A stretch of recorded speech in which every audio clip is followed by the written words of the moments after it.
Hey everybody, welcome to another edition of Masters of Marketing. Today we have a very special guest. We're here with Taylor Ryan. He's the CEO and founder of Klint Marketing and ArchitectureQuote and Growth Secrets.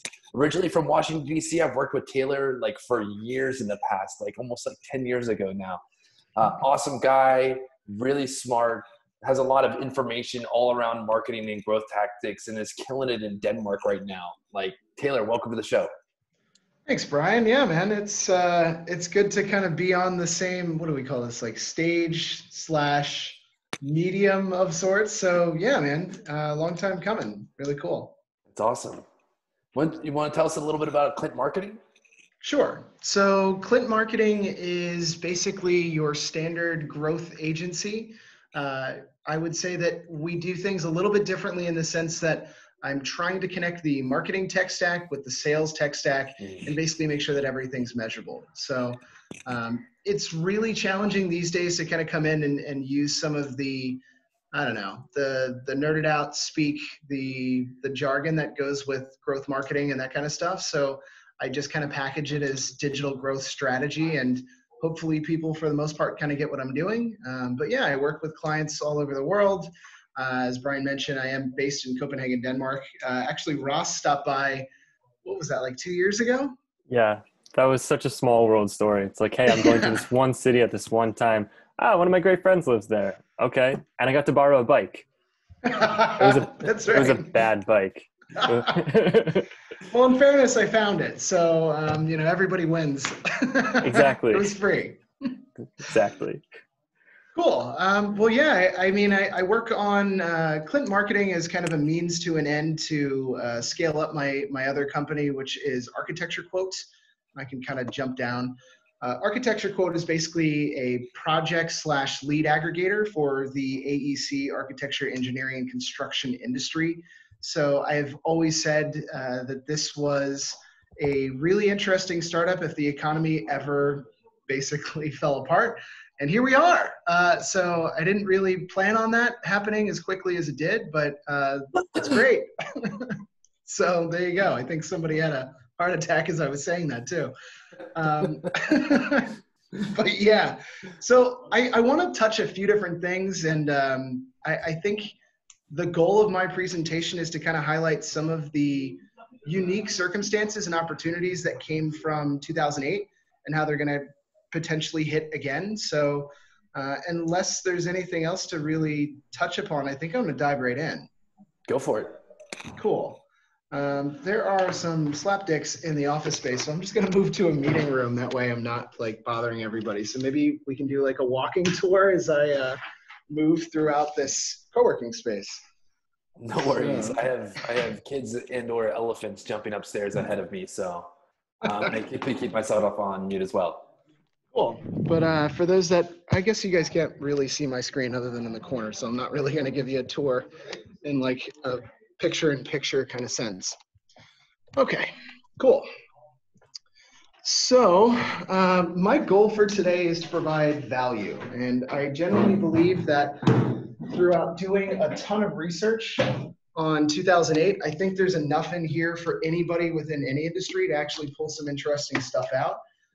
Again, it's actually rehashing of an old presentation I did, not in 2008, but weeks ago for the hospitality and travel industry. So I figured there's some value in there, and I can't wait to kind of jump into some of the questions, because I think a lot of the people that were watching when I did this before for hospitality and travel were really kind of blown back by what had happened in 08 and just some of the analysis that's in here. So yeah, I normally kind of go into what types of people are here, but I think it's just the full spectrum. So again, I'm going to move past some of the growth hacking definitions, and I do move very quickly. And I think this slide is super important to just kind of help people to understand the reason, or the way that I've gotten relatively good with digital marketing, is because marketing is just a bunch of interconnected systems. So if you understand one system really, really well, you can apply it to all the others. So if you understand how to write great content, it means that you can start to understand the nuances of PR and amplification.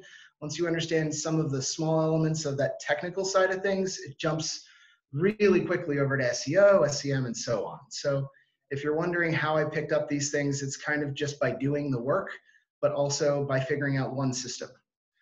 Cool.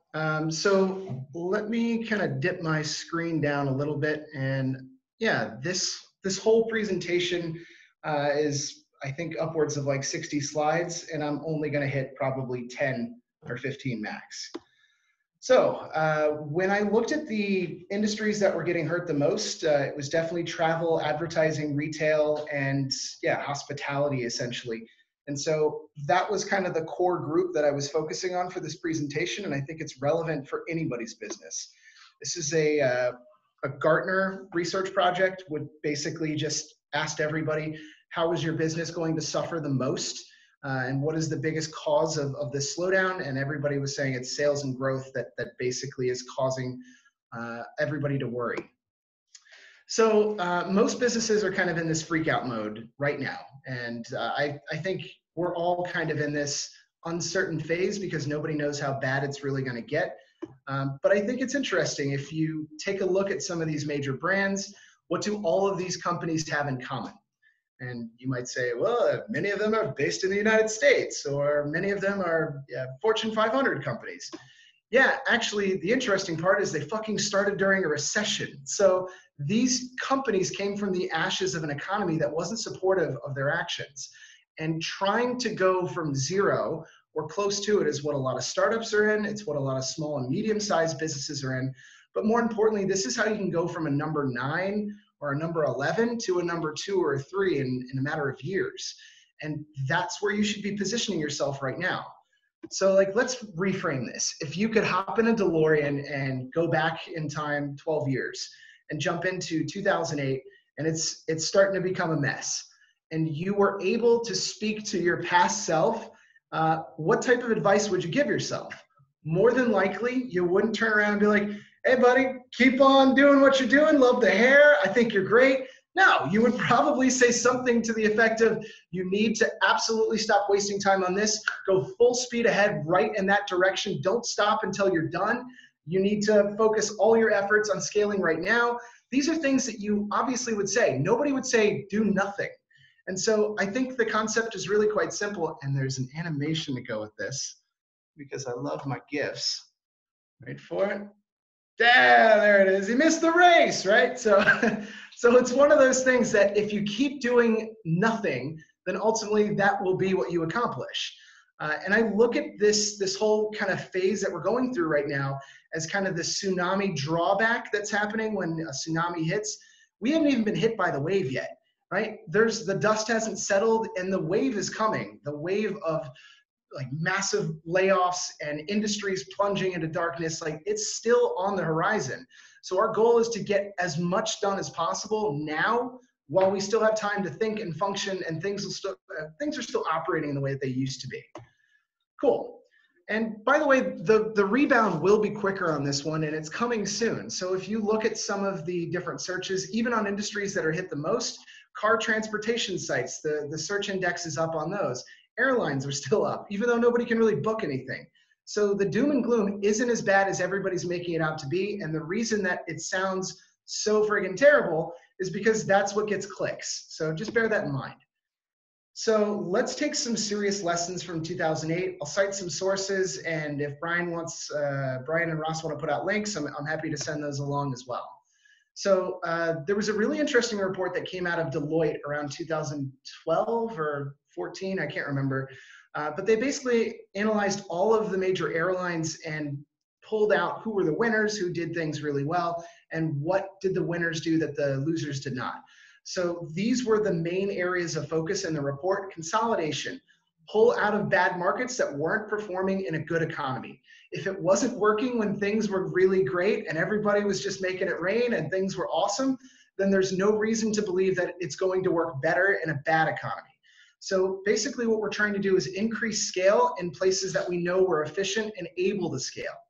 Unbundling services was one of the interesting things, but also bags fly free was still a thing in 2008. I guarantee you'll see that come back because that's what everybody's bitching about when they're like, don't give them a bailout, let them burn. And it's like, why? And it's like, they didn't let me take my bag for free. Like, that's what people remember.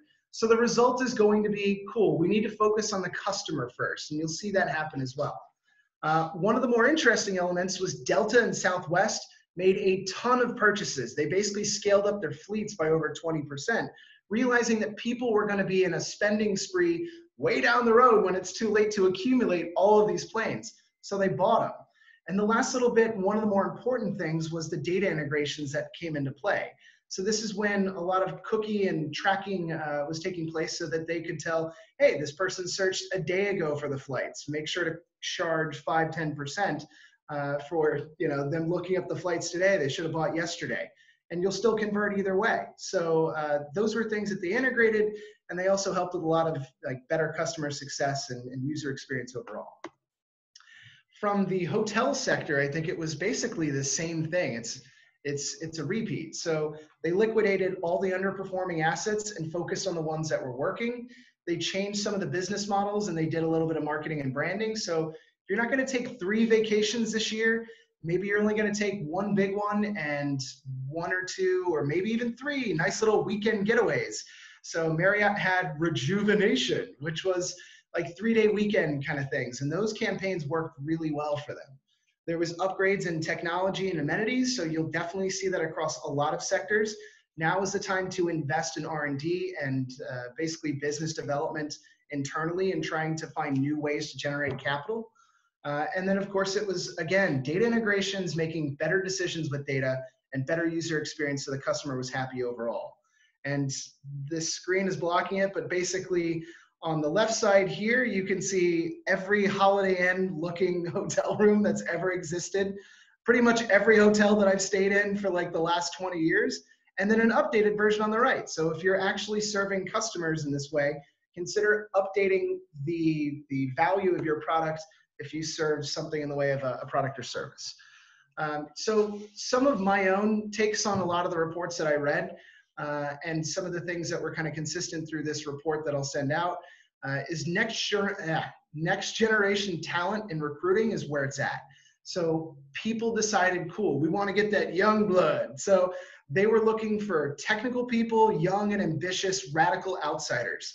And so this is when people actually start going really deep into recruiting firms and headhunting agencies and finding super talented people to bring them into their business. So you'll definitely see recruiting and headhunting becoming big business again. But also, yeah, if you got your shit together, there's a very good chance that you might get recruited. Using data to make decisions, I think you're going to see less and less of this gut instinct bullshit artists of CMOs of large companies.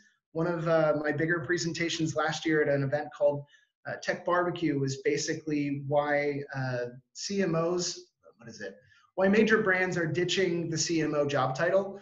And basically it was a staggering amount of large organizations that don't believe in, well, I'm a storyteller and a fancy visionary. And it's like, cool. So do you have any ability to back up any of your claims with data? No. All right, cool. Well, we're going to take the guy that actually can do that. And so you're going to see that across a lot of jobs, which is going to be crazy when you think about it. And then I think one of the more interesting things that you'll see with businesses is operational and strategic flexibility.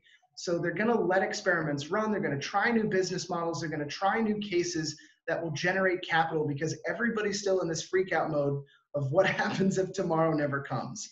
And oddly enough, this is where we get better service. So you'll see more customer loyalty, companies trying to hold on to their better employees by actually paying the best ones more, but also understanding that they can segment employees, conversions better in order to provide more or less better products. Cool. I'd like to add to that. I think there was a conversation going on, and I didn't. It was one of those conversations. It was on Twitter, and then I saw some different forum groups kind of like talking about this. But the number one investment right now in terms of job title and job role in Silicon Valley at SaaS companies is the customer success position.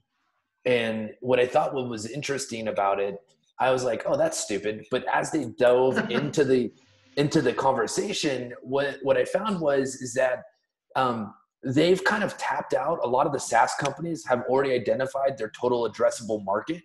And so if they can't really gain new customers without building new products with like lots of R&D and lots of pushing out of like really experimental ideas around products. But what they can do is they can invest in upselling organizations where they already have an existing relationship. And so their customer success person, while not kind of like a traditional salesperson, they are continually diving, kind of like what you're saying is just like, how do you maintain and grow the relationship of existing clients, and then hold that relationship in a place where you can start to like turn that relationship into revenue or even like longer term contracts, which I thought was super smart. Absolutely agreed. I put together this crazy like 2.5 hour presentation on growth hacking and user experience, and my favorite little slide is this one, and it kind of dovetails towards the very end of something else that I'd love to kind of go into. But this is the simplest funnel, and it includes the step that everybody misses, which is delight. And it's part of that CX, customer experience, and trying to make sure that customers remember you. And also, you know, there's so many different awesome graphs out there that are basically saying the top reason that companies end up leaving a SaaS product or leaving a service that they've had for years is because they didn't feel special anymore, or they felt like they were just a number on a spreadsheet, which is absurd when you think about it. It's like, well, yeah, you kind of are. But if you make them feel warm and fuzzy, like this amazing accomplice to growth and experience in general, then yeah, you're continuing to reduce that churn rate. I think the slide at the end really drives it home. These are things that I've kind of played around with, and I absolutely agree with you, which is if we can find ways to re-engage our existing customers, to delight them with handwritten thank you notes that, by the way, these are 3 different services: Postable, Punk Post, and handwritten. These things cost anywhere from $3 to $5. And if you're not sending, obviously you don't have to write the thank you note. Somebody else will do that for you. But for $3 to $5, if you're sending like a, hey, just want to wish you a happy anniversary. We love that we've been with you for the last 2 years now. That's a little thoughtful thank you. And if you only have a handful of customers, why aren't you sending this? Like, it boggles the mind. Like that's so important. And so, yeah, I would imagine what you've mentioned with customer success people being kind of a new bastion of talent probably makes a lot of sense. One of our biggest clients is Sendoso, and they just raised like $40 million Series B. And their whole entire shtick is, hey, we have data so that you can send gifts to your clients, and they have data on like where they went to college, so that you can like send them mascot or send them tickets or send them something from their Amazon wish list. There's like even a plugin that they allow you to do so you can get even more personalized with the gifts that you're sending. It's pretty crazy, like where we're getting to. They're doing amazing. I love the concept. And I mean, that's, you know, the Gary Vaynerchuk jab, jab, jab, right hook. And it makes sense. I'm totally with you, man. I don't know. So some of the other areas that business strategy, like big wins, this is kind of the breakdown that I found in, it's linked in there somewhere. It's off of the drum. I can send that along too. So like the top 3 things: marketing, R&D, that really doesn't apply for every company, but basically new products, new business lines, that type of stuff. Stuff that you can maintain, relative price, stuff that you need to either improve or draw out or cut completely, admin, so you don't need a cake boss. There's such a title in a startup that's out here, and the lady hung out and basically was just walking around going, everybody doing great? All right, great. See you guys. Like, fuck your job. That's not a real job. Like, we're doing real work over here, lady. So it really threw me off, like, hearing that kind of stuff. Because, like, you know, you got to hustle to get ahead. I don't know how to cake boss hustles, but in any event, I do think that fixed assets and working capital are incredibly important. And so if you're able to move offices and save a ton of cash, or you're able to shut down one area or one functionality of your business in order to scale up the others, super important. One of the last little things that I'll go into as far as like where to kind of put your time, energy, and money. This was a really interesting graph that I found in a report that basically showed companies that stayed consistent with the amount of spend that they were putting into sales and marketing, and then those that decided to, the green line here, is those that decided to zero out or cut their entire marketing budget. And the red line is basically those that halved it. And so what you'll see is basically these big camel humps are years. And so those that stop spending now and just kind of go, okay, we're just going to wait this storm out, it took them years to recover, years. And what you end up getting is this false narrative, right? So like the false narrative is you think that the things that you've done today, maybe you released a really cool white paper or something that was accumulating more traffic and it was a great blog post. If you think that everything you release today has immediate effects today and not tomorrow, then you're kidding yourself. So the things that have actually done a great job now really kind of flush out in the next month and a half to 3 months. So if you stop everything now and wait 6 months to pick things back up, you're going to drop further behind. And I absolutely believe that, not because I run a marketing agency or I love doing marketing. It's the truth. And a few other little things that I'll touch on before maybe we jump into questions and I can go back and forth. I think creating useless content really needs to stop. I did an hour and 45-minute presentation at an event called Tech Festival on AI generated content. And basically, if you look at the largest publishers in the world, whether it's the Washington Post, the Daily, BBC, it doesn't matter. All of them are already generating AI content without people even realizing it. And there's tons of that stuff out there already. So unless it's really, really good, stop doing it. Because it's not serving any purpose. You're not ranking on it. All it is just kind of a useless function of marketing, because people are like, well, my boss said that I had to write something, so I did. You know, like there's that meme, like the boss said I had to change the sign, so here we go. So I don't know. It's neither here nor there. And I'm sure, Brian, you've seen this video before, but I've showed it to a few people and they're like, what? You can do that? So social media in terms of organic reach is total dog shit and a waste of time. Stop doing it. Paid is okay, but let me show a quick little video from the old Twitter. So this video went viral ages ago, but it's a click farm. So it's just rows and rows of virtual machines and telephones. And so what you have is basically there we go. You have an app inside of all of these phones. They have to be a later model in order to continue to get the upgrade. So you can't use iPhone 4s or below. But anyways, what you're doing is basically syncing up all these phones to find the right page, find the right post, and then engage. So nothing's real anymore. There is no real level of engagement. And so the question you have to ask yourself is, why are you posting heavily on social media? Is it because the boss told you to do that, or is it because you're actually getting traction?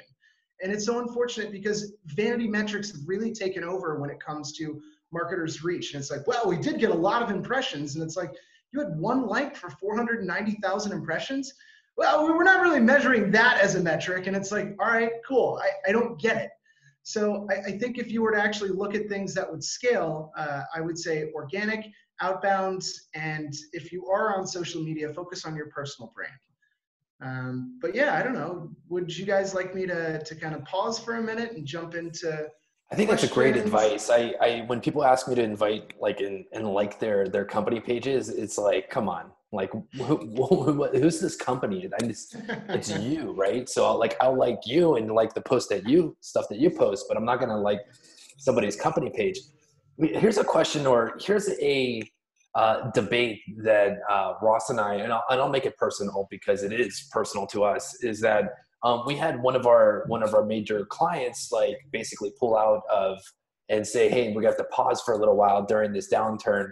And so we have to like make some cuts, or we have to ask a couple people to reduce their salaries. Do you think that's a way to survive, or do you think that's dangerous to do and maybe take some debt on and then go forward? What are your thoughts around that?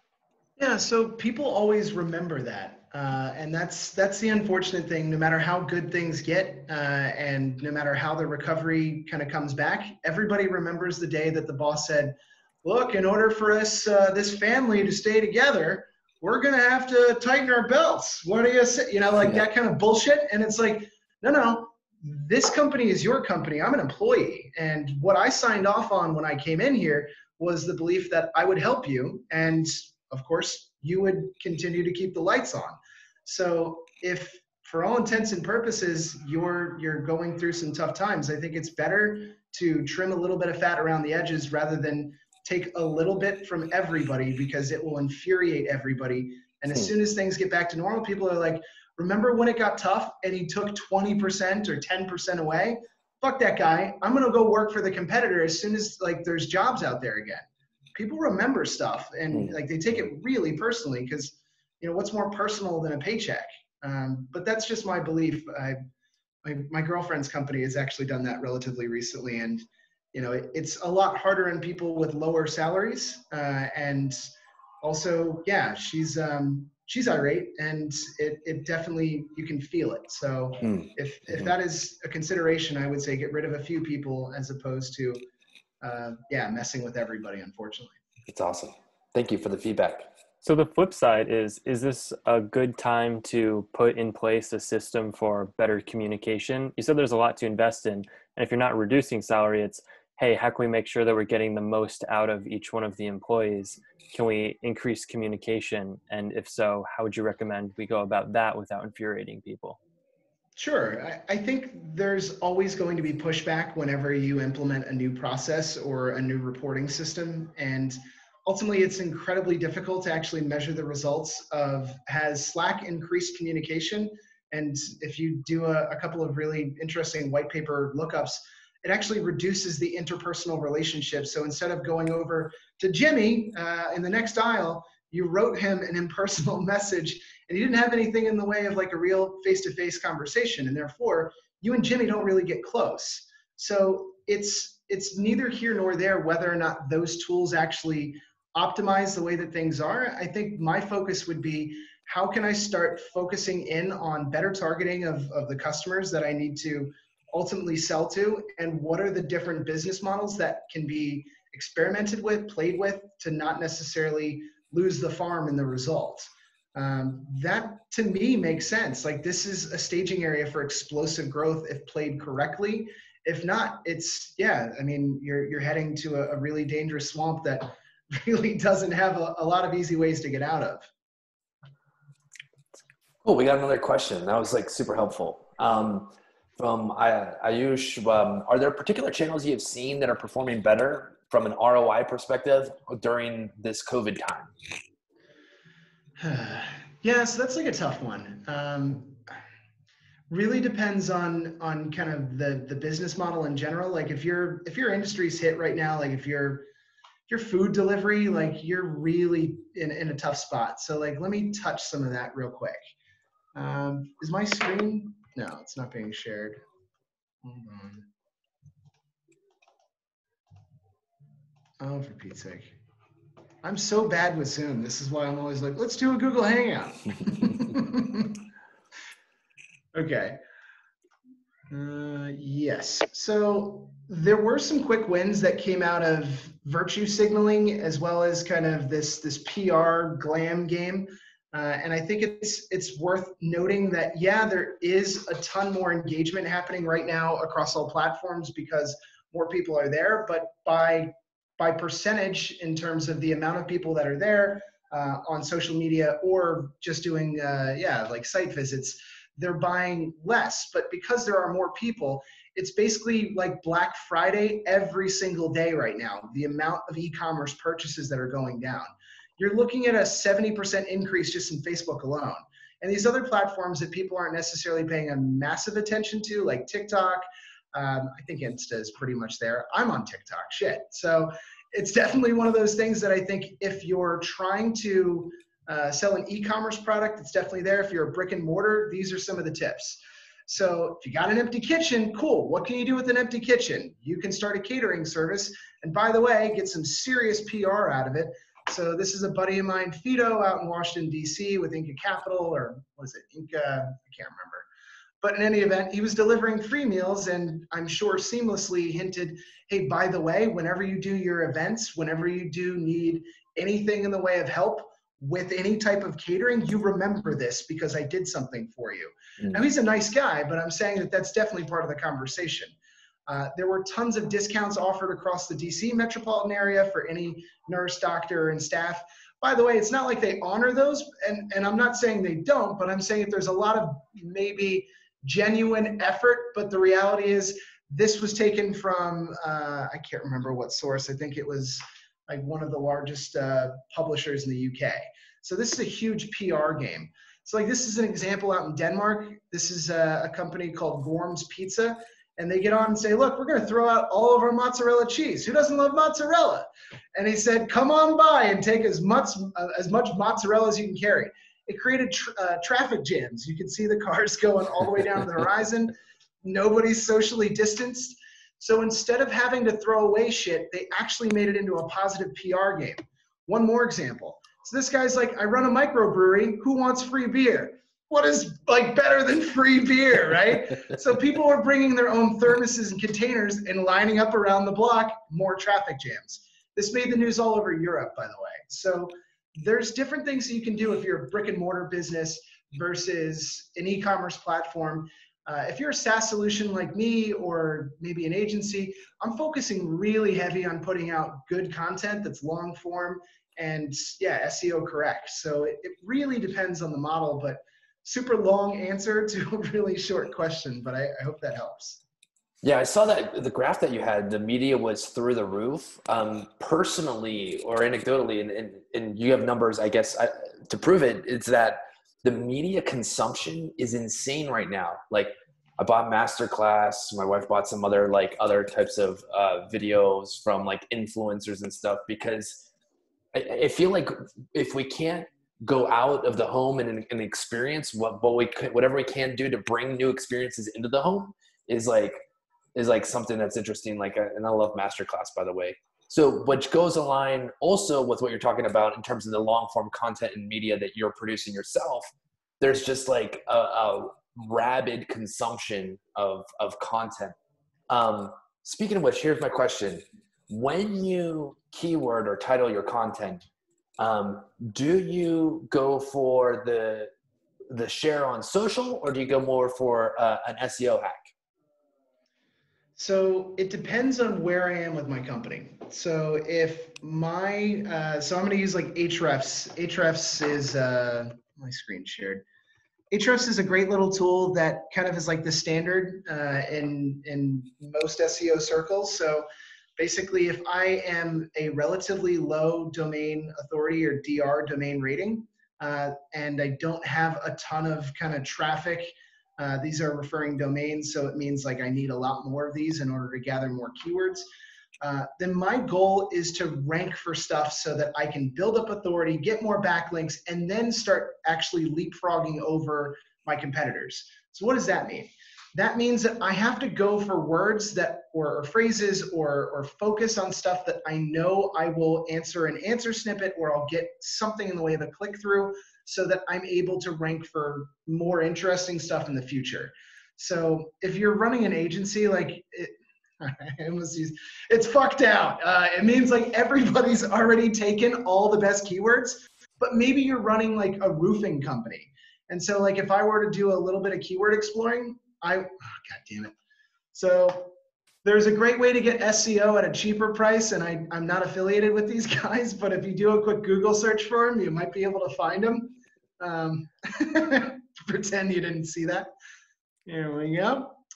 But yeah, let me just do like a quick search for like, I don't know, like I would say roofing. So like tiled roofing. And of course, nothing. All right, so fine, roofing. This is such a weird example, but cool. So I know that the keyword difficulty is really hard, even though there's tons of people searching for it. So my goal is to find stuff that isn't hard, but is searched for a lot. And so I could take examples of some of the stuff that's down here and find different things that might be kind of a nice blend of the two. Or I can go through this method and basically say keyword difficulty, the max is a score of 10. That's basically as easy as it gets. And then it automatically ranks it by stuff that is easy to rank for. So if I were in Erie, Pennsylvania, I would be writing a blog post that almost certainly would immediately capture 4.7 thousand unique visitors about eerie mental roofs. So, like it's an option. It's there for you. Maybe you want to talk about why Home Depot roofing is great, but your solution is better. It's wordsmithing. It's kind of playing around a little bit, but this stuff works really well. And I tend to go after things that are anywhere from like 300 and up in terms of like the amount of global searches and just kind of play with it. And, when it's a 0, I know that I'm probably going to outrank Lowe's. You have this a lot. So if Lowe's building supplies is a 0 because everybody's searching for it, but nobody's actually putting something out, then it should be Lowe's building supplies, why my building supplies are better, or something like that, So food for thought, something to think about. Yeah, that's amazing. We were having a conversation the other day with somebody else on here, and they were talking about how like the sentiment of journalism has gone down since 2014. 2015 has tremendously gone down, and the belief is that the negative sentiment and not going after keywords and really going after really negative sentiment titles, then they generate the clickbait on social. And that's how it's creating this like this vacuum where you have negative sentiment clickbait titles and people are going in on journalism. And I was wondering if you used any similar tactics on posting on social when it's not actually going after the keywords. So it's like two strategies that I'm hearing about right now. One is clickbait, one is like clickbait and negative sentiment, or on the flip side, some of the data that I've seen is that positive sentiment is what people click on the Google search engine more often than negative sentiment articles. And so it's kind of like on social, you want to go negative, on SEO, you want to go positive is some of the data that I'm seeing. Yeah. It definitely makes sense. I think I saw it was in your webinar or a status that you put out. And I mean, you can't really argue with that if that information is right. It does kind of make sense. But yeah, I would say that genuinely speaking, you're not seeing the same level of crawling on, certainly not on LinkedIn or Facebook, because Google doesn't want to encourage people to leave their platform and go hang out on somewhere else where they can see ads. So I would say that you're probably in the right with having a title that might mix well on and have it a bit more negative on Facebook and LinkedIn, but in the actual article itself is another way. There's a ton of like title generators out there that, I honestly believe that if the article itself is kind of rich in good content, it kind of susses itself out. Yeah, you have to have something that's a little grabby with the title. But like I put in Lowe's building supplies. So you will never believe the bizarre truths behind Lowe's building supplies. Like, all right, cool. I'll click it. What's up? Like, what do you got? So I think there's kind of some truth to, of course you can dress up a title, but the reality is like Google's also measuring time on page, scrolling, and clicks. Yeah. So if somebody gets to your article and stays around for all of 3 milliseconds and leaves, it's probably not going to be ranking very well if that is done 10,000 times over. Cool. Any other questions? I could jump into like more PR stunts. I think some of the ones that I found kind of interesting were from major brands. So like, I don't know, it's hard to tell if like this is done in earnest or people are just whoring themselves out. But like, Krispy Kreme and Starbucks jumping on the bandwagon. UGG, like the boots, like, the Boston Red Sox had this amazing event where they presented 5 nurses from a Boston ER with like lifelong tickets, and people have been waiting like 20 years to get Boston Red Sox. Like it's just, like it's a smart way to do it. And I hope people are doing it in earnest, but I know that there's also players out there that are like, what we could do to start putting out some good PR. It's just angles, I guess. I mean, it kind of, in some ways it doesn't matter. As long as you're doing something good, the intention behind it, it's like, does it really matter if you're helping people as long as you're doing something good? I agree. Okay. We got another question from the audience. What do you think about community service as a? Oh, I guess you just answered that. What do you think about community service being a business tactic? I mean, it's definitely there. So like, if you look at any company that is being hit right now with something in the way of loss in customers, a lot of them are like, well, we're opening up our rooms, and it's like, yeah, all right, cool. Well, why don't you put all the homeless people in those rooms that are stuck on the streets? No, nurses and doctors. Just the people that are okay. Well, yeah, but the rooms are. We said nurses and doctors. So unfortunately, like there is that element there, and of course, I don't know how many nurses and doctors there are specifically within London, but the sure as shit isn't 3.4 million hotel rooms necessary for those people. This is gimmicky and it is grabbing headlines. That's where it's pulled from. That's pulled from Forbes. So like, yeah, of course, like it does make sense, but I don't know, like the do-gooders that I also see out there, and it's tough to measure and know whether or not it's genuine, is like Aidtable is out there, AID Table, Table, and this is basically like a massive list of like SaaS solutions and other kind of online tools for companies or people that have been kind of hit with the impact of either the economy, COVID, or both. And the problem with some of these is that like there's a lot of bad players in this as well. So like people are like, cool, I'm going to put my affiliate link in there so I get a $5 credit for anybody that signs up after clicking. And it's like, all right, dude, like it was supposed to be a nice thing, but I genuinely believe that some people are trying to be helpful, and I think that is important. I think it is important also to give back and keep your screen the right size. But yeah, I hope that answers the question. I think community service is great. As I give everybody an aneurysm here. Going back to something you said right at the beginning, which was Delta took 2008 as a time to make a huge capital investment. Other than your time in writing articles and promoting yourself more, what do you see as one of the largest capital investments that if you had the money, you should make as a SaaS business or even a brick and mortar? Sure. Let me answer that with a case. So this was the case of good old Best Buy. This is mostly a US audience. So like Best Buy, giant big box store. In Q4 of 2012, they were showing a $1.7 billion loss. So they're like, cool, first thing we're doing, firing the CEO, because that's a thing. But in any event, they hired this guy, Herbert Jolly. And Herbert Jolly came from, radical outsider, came from the hospitality industry, which was really focused on providing a better customer experience. So his job was, what can we do to bring in more revenue, adjust business models, and somehow manage to kind of bring the faith of our customers back to Best Buy? Otherwise, this thing's going chapter 11 tomorrow. So what ends up happening is 7 years later, the shares are up 330%, reported an earning of 3% net profit, which is pretty amazing. So how'd they do it? So the way that they improved it was being incredibly honest with themselves and saying, people are coming in and showrooming. Showrooming is where people take out their phones. They're like, well, that's definitely cheaper on Amazon. I can get that at Walmart, and so they end up basically shopping in there going, cool, I'll buy these 3 things online and that one at the other place. So he said, all right, I'd rather make 10% less than lose 100% of every transaction.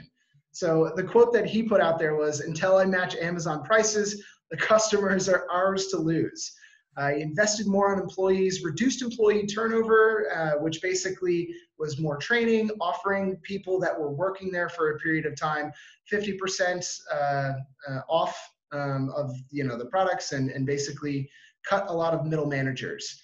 So some of the things that they did with the businesses themselves in terms of optimization, you can see on the left side, it's the old website, and it took about 4 seconds-ish to load. 4 to 20 seconds. Can you imagine like waiting for a laptop or a TV to load on a Best Buy website for 20 seconds? Like zero chance you're sticking around. And then obviously sped it up, probably using a couple of different optimization tools like a CDN and image compression. But the most obvious thing is people want to see your products. Like they care more about that. So show them big products. They optimized logistics, which was really smart. So instead of shipping super expensive TVs that were getting broken about 3% of the time. They figured out how to ship them in a way that wouldn't get messed up. And yeah, they made every fulfillment center basically the back of house of like every Best Buy. So like every Best Buy became a warehouse, fulfillment center, and a store all in one. And the last little things that I think were really interesting was changing the business model by acquisitions. So they already had the Geek Squad that went out, and they were like, cool, so what if these guys also became consultants? And so they tried it out. They have all these smart home devices that are now for sale. Somebody comes there and goes, well, you could have a smart doorknob there, and you could have the Nest thing up here that changes the temperature, and you could walk into a room and set up the lights. And if you're really trying to get some crazy things going, yeah, we could set up the sprinklers. And some people are like, yeah, great, I'll take it. These guys weren't even incentivized, which I find kind of crazy. So like nobody was hard selling, but that's how they ended up scaling up, was basically having people go out and say, what do you want? You want the works? We'll get you set up. And they acquired an emergency devices system, knowing that the baby boomer population is growing massive right now and is aging out, and people need emergency devices to basically, help, I've fallen, can't get up, that kind of stuff. And you can see other examples of this with like Costco. So like Costco did the same thing with fresh produce. So when their stuff was going to expire, they made sure to bump it up onto the homepage and say, hey, buy apples now for 30% off, and we'll have it delivered same day. Really smart. And they saw their e-commerce sales go up by 22% year over year by just switching a few things around. So these are kind of some of the acquisitions and some of the optimizations that maybe other people can make in their own businesses, seeing large companies do this. And by the way, these people aren't any fucking smarter, I promise. And their resources aren't any bigger either. It's just noticing patterns and going, cool, why don't we change that?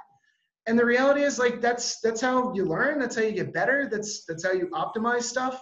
So, I think it was a lot of happy accidents and maybe some good experience in there, but I think anybody could do a lot of these things. It's not rocket science. That's awesome.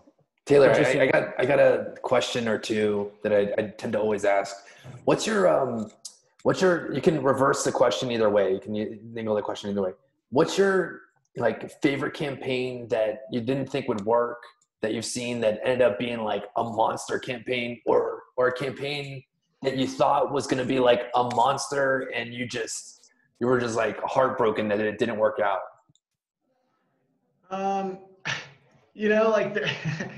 So there was one campaign that I really wanted to run when we ran Gluten-Free VIP. Oh man. So really amazing app, really amazing name. But it was an app where people could find gluten-free products. So I thought that it would be really interesting to put out a post that was basically saying kids are getting high on huffing gluten-free flour. And, people would be clutching their pearls going, oh my goodness, and where can you find gluten-free flour? This was a website that Brian had built out, and I was helping along the way. And I really wanted to produce that, but it never came out. But yeah. Okay. All right. Now you gotta definitely ask the opposite. What was the campaign that you didn't think was gonna do wonders, and it just kind of like really feel like it took off for you? Sure. So I always try to kind of like coin these things, but this was kind of like what I call like the workhorse content. So like the thing that really brings most of the traffic. So if you're lucky, you'll see, like, here's an example. So like Novo Resume, Elon Musk. So like there's this local player out here called Nova Resume, and they put together a resume for Elon Musk. And any really good growth marketer knows that if you put Elon Musk in the title of anything, people are like, oh, what do he do now? So he doesn't need a resume, but that's their product. So what they did was they wrote up a resume for Elon Musk, and this thing went viral. And so I saw that from afar, and I was like, cool, what else is kind of out there that I can play with? And I was working for a relatively boring company that was doing corporate innovation. So I was like, all right, what is kind of like one step away from innovation? And to me, that's failure. So I put together a list of the 50 companies that failed. Let's see if it comes up on that. Yeah, nice job, boys. Indie hackers outranking you. Same company put out the article. In any event, so this is basically a list of 50 companies that we're all familiar with that hits an element of nostalgia. And everybody kind of has like these nostalgia moments for like, yeah, oh, I used to have a Kodak camera. You know, oh, what else? Nokia. I used to have a Nokia phone.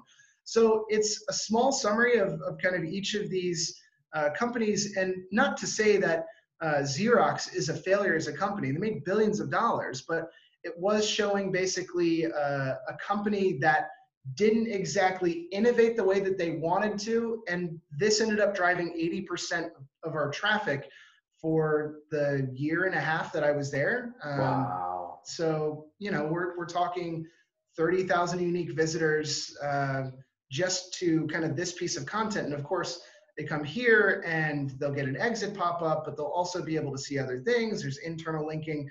So it was one, and by the way, this is really long form content. This article, you know, I had two different content writers trying to put this together. And, you know, I ended up spending probably a good 30, 40 hours correcting, adding in, continuing to evolve this piece. I tried some Google stacking, and I think the results are out on that. Google stacking is where you use Google products inside of a post. So like YouTube links, like who loves YouTube? It's Google. Google owns YouTube. Or if you use like Google Maps embedded to say like, here's where all the companies are located, like nobody cares, but I'm using another Google product inside of the post. And I have seen a lot of articles showing that this has worked for other people. I can't say for sure if this made the difference on this one, but I am seeing it consistently across all the listicles that I create when I add in an embedded map to basically just show where an example is located. It has an effect. So Google stacking, that's what they call it. That's awesome. It's super smart. Ross, you have a question or two to close out? Sure. The question I always like to ask is, where do you go to stay up to date on the latest, whether it's videos, blogs, anything? Like you've given us a ton of great resources and experiments to try. Where do you go to find what experiments you want to try next? Yeah, I mean, I think everybody gets it from different places. So when I was really early, I messed around a lot with like Black Hat World and Warrior Forum. The problem is like you get a lot of like really short-term wins that fizzle out. And, you know, if that's kind of your game, it does work. I'm a member of way too many Slack groups. So I think the Online Geniuses group is probably my favorite. There's just too much shit in there. Like people are constantly putting crazy stuff in there. There's a handful of Reddit groups that are okay, but I've consistently been going back to a lot of stuff on Facebook. There's just, I think everybody is constantly throwing their best stuff out there, and it's impossible to kind of catch everything at once. So yeah, I think most of my more recent stuff has been, I would say, heavy on Facebook, but I don't know, like I think you kind of go through evolutions and then come back to the stuff that originally kind of caught your eye. So that, and I can't remember the name of this podcast or webinar. Nice. Yeah, I don't know. I think webinars are great, but often, yeah, I wish there was like more to dive into. So I don't know. What do you mean more to dive into? I feel like there's an unlimited amount of content. Yeah, but like, let's say that you grab like a growth hacking guide, like the ultimate guide for like growth hacking LinkedIn, and like there's 10 different tools that are listed there. I think the process of installing, I don't know, each extension or playing with the trial of each of them is so much more powerful than just hearing about somebody having an amazing win with, yeah, like I upped my content game and got 30,000, like nobody cares. But like, if I can do that myself, because this is the way that everybody thinks, like the most important person in the whole world is me, you know, like if they can find that in doing the work themselves, that is way more powerful. And so like, I love finding the guides and kind of drilling into them. So instead of success stories, you want how-to guides. You want replicate the same thing that I just did in 5 seconds. Maybe it starts with the here's my Ferrari, but 90% of it's how I do it. Yeah, with the rented plates on the front, of course, you know. For sure, and a stack of books I've never read. Awesome. Thanks, Taylor. This has been a great presentation. I now have my whole stack of 50 things that you've thrown at me that I'm going to go try. And thank you for the feedback on our own company. We were actually having a conversation that we asked you questions about. So thanks for that feedback. Awesome.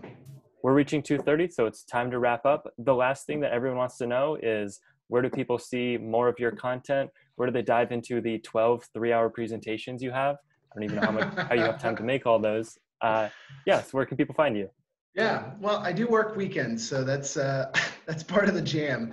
So Klint Marketing is where I'm putting out a lot of stuff. I released my masterclass on Udemy last Thursday, and word to the wise, if it's an 8-hour course, it takes more than 2 days to approve. So I'm still waiting to see if I get approved on that. But you can check out if it has gotten approved at this link in the footer for, I need to change that. It's not the April Growth Hacking Masterclass, we're in May. So there's that. I do a lot of LinkedIn Lives, and I think either Ross or Brian or both of you guys at some point can come on board and we could do a segment on the old LinkedIn Live. This took me 8 months to get access to, by the way, so you guys need to apply right away. Like it's crazy. Okay, it's on the list for tonight. Yeah, I mean this weekend. But I put out a ton of stuff on LinkedIn, and yeah, I mean, I'm always looking for people to kind of chat with, and realistically, I'm of course always looking for new clients. I add everybody, so feel free to look me up. I think there's like 3 or 4 Taylor Ryans in the world, but I'm the only one in Denmark. Nice. Own in Denmark. How'd you actually decide to go to Denmark? 10-second story. Yeah, well, I mean, it's like a 3-minute story, but yeah, I had failed a recent startup with a business partner that I misjudged that wanted to start a Drupal development firm. It was kind of pretty burnt out. I got my job back over at the Washington Post, and randomly I had a friend getting married in London, and I stopped off in Copenhagen for 3 days and met some people in the startup scene and was explaining that I took all my vacation for the year, 10 days, to do this trip, so I wouldn't have any more vacation for the next 8 months or whatever it was, 5-6 months. And they're like, oh, well, you only get 10 days of vacation. I'm like, well, yeah, what do you guys get? They're like, well, a minimum of 5 weeks. And I'm like, no fucking way you get 5 weeks. And somebody else is like, well, I get 6. Well, Danske Bank gets 7. So I'm like, wait, what? Like, nobody had told me that that was a thing in other countries. I just assumed everybody did what we did and just worked until you're dead. So I wanted a little bit of that, but turns out I'm working just as much out here. So I don't know. The commute's nice. Nice. But yeah, I've been out here for 4 years, so like it's not bad. And you've been out here, so like and Brian's got to come visit. For sure. Visit. Awesome. With that, we're going to wrap it up. Thanks everyone for coming to this episode of Masters of Marketing.